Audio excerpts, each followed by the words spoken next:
you do have gifts and abilities and unique design that God has put in you, and it is our role to figure those out.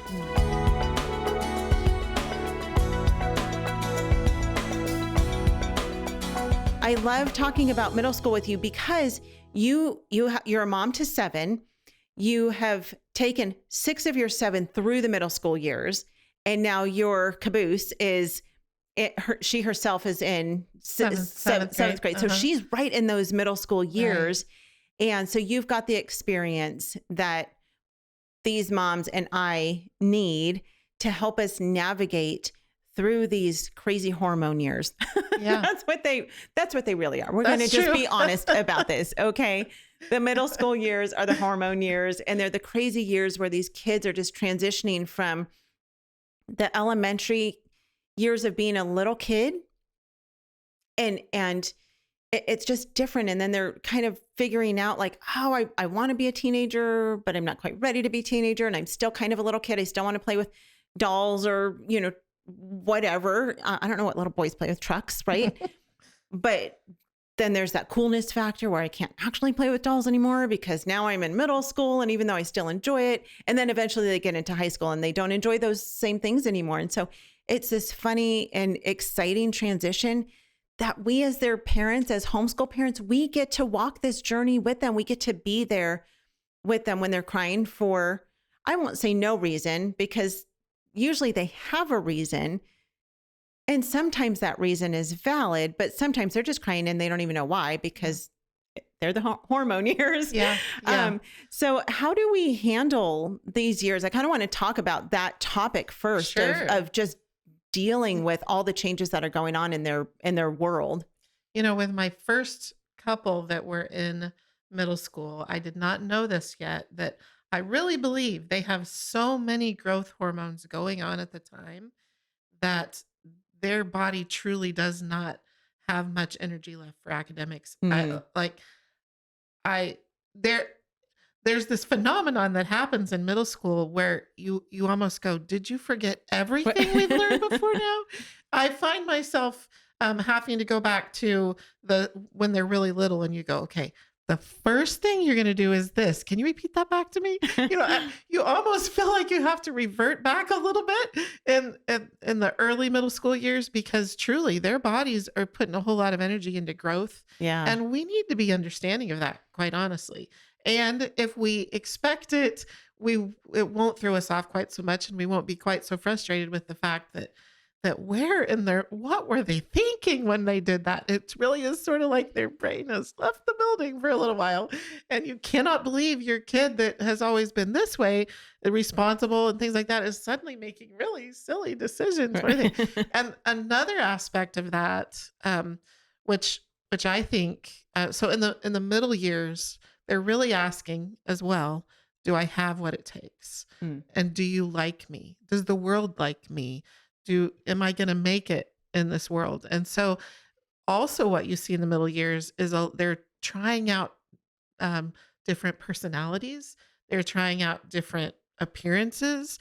You just see a lot of their literally even having accents. It's super funny. I've noticed this trend in middle school kids, that they have these pretend accents that they'll do. And, it's just a lot of things that are pretty funny to us, but it's really this little person trying to figure out who they are, and us needing to help them see you do have gifts and abilities and unique design that God has put in you, and it is our role to figure those out.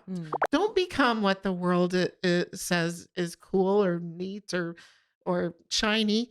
You become what God has put in you to become. Yeah. And so it is this time that we help them find their focus in becoming who God designed them to be. So identifying their design and honing that, and helping them learn to step out of their comfort zone is also very important, to helping them become who they were created to be, to have the message.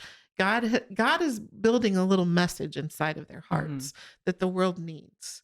And they are not going to be able to effectively give that to the world if they are used to living in their comfort zone. So we've got to give them a lot of experiences that do that, that stretch them. It's a good time of life for stretching as well. Yeah. They it's so funny you mentioned them changing, even like their styles. At the beginning of this year, because my girls are growing so quickly, especially Lacey, my youngest at 11. She doesn't fit into any of her clothes that she fit into last winter. So this winter I said, well, we need to go buy some clothes. And she actually said to me, I'm changing my whole style this winter. And I was like, oh, okay. What is the new style? And it was just so funny to me that she Yeah. had actually like intentionally thought about the fact that she wants to change her style of dress. And it's nothing bad or immodest. It's just a different style. And it was funny to me because I thought, oh yeah, okay. Yeah. Now you actually care about what your hair looks like and what you're wearing. And that's what I've noticed, so much with her is she didn't care about that stuff last year, but this year, Yeah. all of a sudden, like her hair has to look good. Her clothes have to look good. She has to have the right shoes, all those things. Yeah. And she's trying to find her place in the world. She's trying to Yep. figure out where she fits in. And in the process of that, my husband and I trying to instill in her, but what does God think about these things? And it's okay to want to look cute, but in an appropriate way, of course. Right.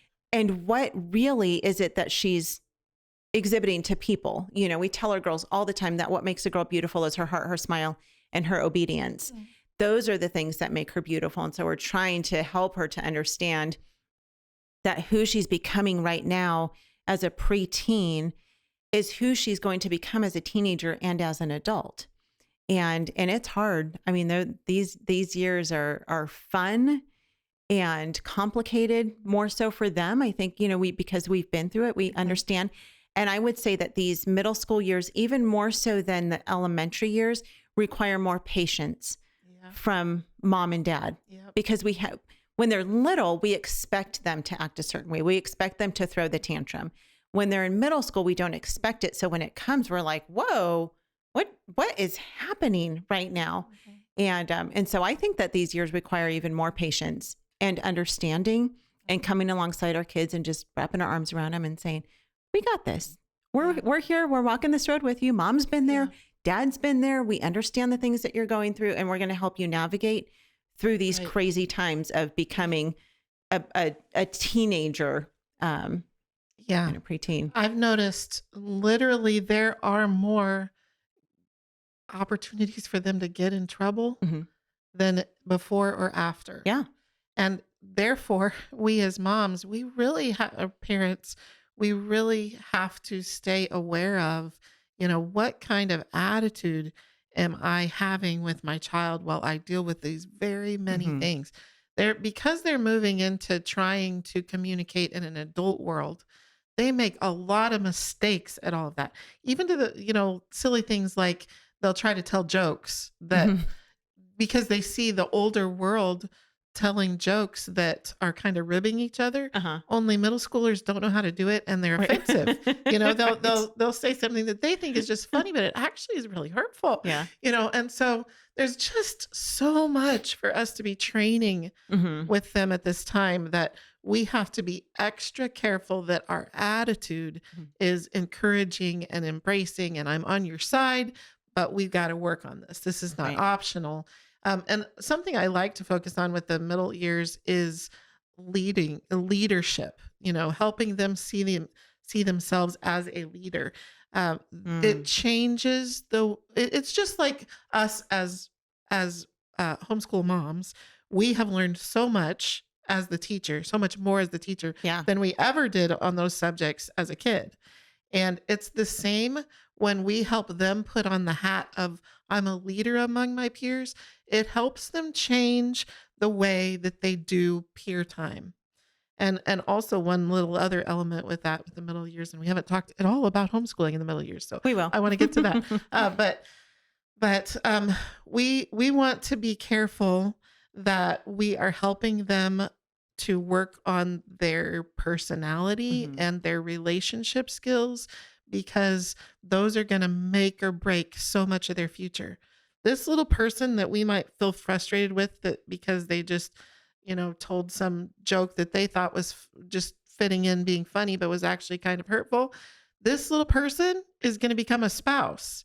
And we want to help them to have a strong marriage. We have to help them learn about their own personality and how that personality can be empathetic and fit well together with those around them.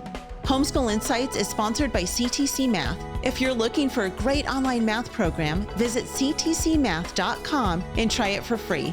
For more great homeschool inspiration and resources, listen to the Schoolhouse Rocked podcast every Monday, Wednesday, and Thursday.